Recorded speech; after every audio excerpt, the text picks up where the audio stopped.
gente, tudo bem com vocês? Hoje eu vim com um livro super interessante, que é bem famosinho, que eu sei que tem um monte de resenha sobre ele, mas eu vou falar a minha percepção e eu li ele pela primeira vez agora, então eu tenho bastante coisa pra conversar. É um livro super antigo, lançado em 1847, só que antes de falar dele, eu preciso falar de quem escreveu esse livro. Ela se chama Emily Brontë. Essa menina me deixou impactada.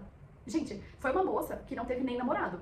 E ela conseguiu retratar um relacionamento ali obsessivo, de amor, de paixão, de ódio, de tudo misturado, sem ter vivido isso, propriamente dito. Então isso me deixou bem impactada. A intensidade das emoções que ela conseguiu colocar nesse livro, pra uma pessoa que nunca viveu um relacionamento, isso me deixou assim mexida. Emily Brontë, ela nasceu em 1818 e foi uma mulher bem à frente do seu tempo. Ela gostava muito de escrever. Ela teve várias tragédias na vida dela, principalmente pelo fato dela ter perdido a mãe com 3 aninhos, então assim, ela nem conheceu a mãe dela direito, e ela foi criada só pelo pai e mais 5 irmãos.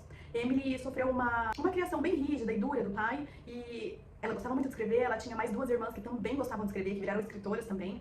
Mas ela não podia, naquela época a mulher não podia escrever, não podia publicar nada, né? Então assim, nós estamos falando de 1800 e bolinha. Então ela usava um codinome masculino pra estar divulgando alguns textos ali, mas ninguém sabia que era ela. O único livro que Emily escreveu na vida foi O Morro dos Ventos Uivantes, e ele foi publicado em 1847, quando ela tinha 29 anos de idade. Um ano depois, Emily morreu de tuberculose e nem viu o tanto que o livro dela foi prestigiado. Hoje o livro é um dos top 10 da literatura inglesa e é muito bem falado por ser uma leitura densa, uma leitura que mexe com as pessoas, um livro que não é de amor, ele traz sentimentos um pouco mais profundos ali, várias camadas de sentimentos, então eu acho que por isso ele consegue ser tão assim intenso pra quem lê. Agora vamos falar sobre a história. Morro dos Ventos Uivantes não é uma história de amor, ele é um romance perturbador. Eu posso falar que eu achei assim que foi um negócio que me deixou mexida. Eu comecei a ler ele, e no começo eu não senti tanta emoção ali, sabe? Eu senti uma história meio capengando ali, porque ela é contada por 2 pessoas. Ela é contada pelo Sr. Lockwood, que é um inquilino recém-chegado à região, e por Nellie Dean, que é a empregada da casa. Então eles vão contando essa história, então um vai contando pro outro como aconteceu, né? Tudo começa porque o Sr. Lockwood, ele tá visitando a região, ele é um homem da cidade, ele tá visitando essa parte ali do campo, e ele chega no Morro dos Ventos Uivantes, e ele vai passar uma noite ali, e nessa primeira noite, ele tem uma certa perturbação espiritual de um fantasma, de uma mulher que aparece pra ele, sofrendo e tal. E daí ele fica bem assim, ansioso, ele fica nervoso, porque ele nunca viu isso, ele fala assim que é como se ele tivesse visto ela na frente dele e tal, e ele começa a conversar com a Nellie Dean, ali na beira da lareira, pra saber o que aconteceu. E aí Nellie Dean começa a falar pra ele o que poderia ter acontecido, né? Então ela começa a relembrar a história e falar quem era aquela pessoa que ele viu. E daí ela fala que tudo começou ali quando o Sr. Ernest, que era o dono da casa, morava o Ernest, a esposa e mais 2 filhos e os empregados. Os filhos se chamavam Catherine e Hindley. Os 2 moravam ali até a senhora Ernest falecer de uma doença e ficar o Sr. Ernest apenas para cuidar das 2 crianças. Determinado dia, ele volta de uma viagem com um menino da idade das crianças, e ninguém sabe a origem desse menino, ninguém sabe o sobrenome dele nem nada, e ele passa a se chamar Hindley. Então o Sr. Ernest fica com 3 filhos agora, Catherine, Hindley e Hindley. Eu confesso que eu achei os nomes um pouco difíceis assim de gravar, e eu pegava esse livro no final do dia, então quando eu já tava bem cansada, e isso me causou uma certa confusão ali, eu não tava conseguindo render a leitura. Só que, como a crítica era muito boa pra esse livro, todo mundo indicava tão bem, eu decidi voltar desde o começo e pegar ele um pouco mais descansada pra eu conseguir entender a história, e aí a leitura engrenou. Então, eles começam a falar sobre essa história que essas 3 crianças viviam ali dentro da casa e o Hindley tinha muito ciúme do Heathcliff, porque o pai gostava dele. Então ele tinha muito ciúmes e ele maltratava esse irmão adotivo.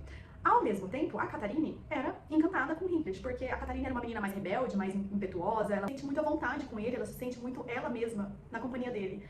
Só que esse amor de irmãos adotivos, ele passa a ter um novo contexto ali com a chegada da adolescência, e ela passa a desenvolver um amor de verdade com relação a ele, um amor de homem e mulher, e ele também, né, correspondido.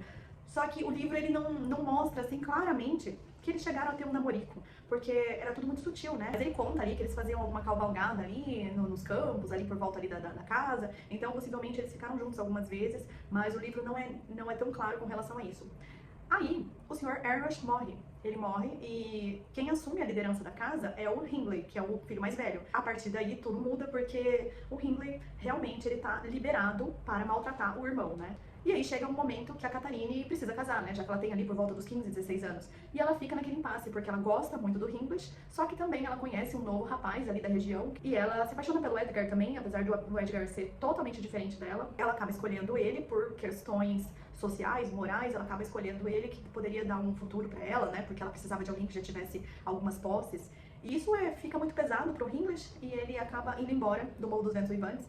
E conta a história que depois de um tempo ele volta, e ele volta rico já, ele volta com dinheiro, e ele volta ali pra estar colocando toda a raiva dele todo o ódio dele pra fora. E eu não posso contar o que vem depois daí, mas começa um quebra-cabeça. E particularmente a história me pegou do meio pro final, porque eu achei assim a história um pouco morna, só que aí a partir desse momento, do meio pra lá, eu fiquei tensa o tempo todo, tanto que eu não consegui largar o livro nem um minuto, eu ficava o tempo todo lendo ele, e às vezes eu entrava no carro, eu ia com o livro assim, do lado ali como passageira, né, eu ia com o livro lendo, porque a história me prendeu de uma forma que eu terminei a história em 2 dias.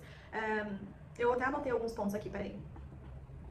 Um ponto negativo da história é que a autora, ela chama os personagens muitas vezes pelo sobrenome, e isso dá uma confundida, principalmente se você estiver lendo um pouco cansada. Mas depois que você se envolve com a história, aí isso melhora. A história é impressionante, ela não é nada previsível. Eu, quando peguei o livro, eu achei que fosse uma história de amor, mas não tem nada de amor. Ele é um romance perturbador, ele traz temas ali de ciúmes, paixão avassaladora, obsessão, traz personagens de personalidade complexa, eles têm, assim, todos ali são um pouco perturbados, assim, de certo modo. E o que eu achei de mais legal no livro é que ele deixa a gente com um sentimento bem ambíguo. Ao mesmo tempo que a gente fica com dó dos personagens, a gente fica com raiva. Mas a gente fica com raiva e fica com dó. Então, assim, foi o livro inteiro, assim, do meio pro final, eu sentia esse aperto no coração. Eu finalizei o livro, eu confesso que eu fiquei uns 2 dias, assim, com meu coração meio apertado. Aí eu falei, gente, o que tá acontecendo? E era o livro mexeu muito comigo. Ele é denso, tem várias camadas ali de sentimentos, você vai descascando ali e ele te deixa esse negócio esquisito. O que me deixa impressionada é que Emily Brontë, a autora, ela não teve nenhum relacionamento em vida, né? Ela não teve namorado, ela não teve marido, nem filhos,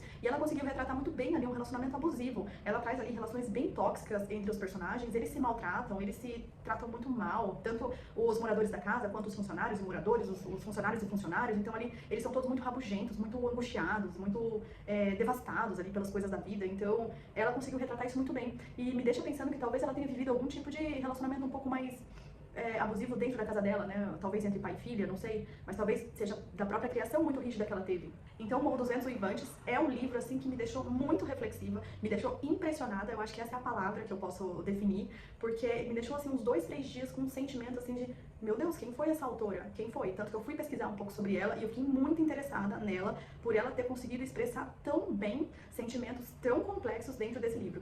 Por isso que Morro dos Ventos Uivantes é um top 10, é maravilhoso, eu indico. Se vocês quiserem pegar, ele tem disponível em vários lugares, inclusive o meu eu comprei nessas feirinhas de livro que tem no shopping, e assim, paguei super baratinho e valeu muito a pena. Então fica a dica aí pra vocês e me conta aqui se vocês já leram, o que vocês acharam, compartilhem comigo que eu também quero saber. Um beijo, até a próxima. Tchau, tchau!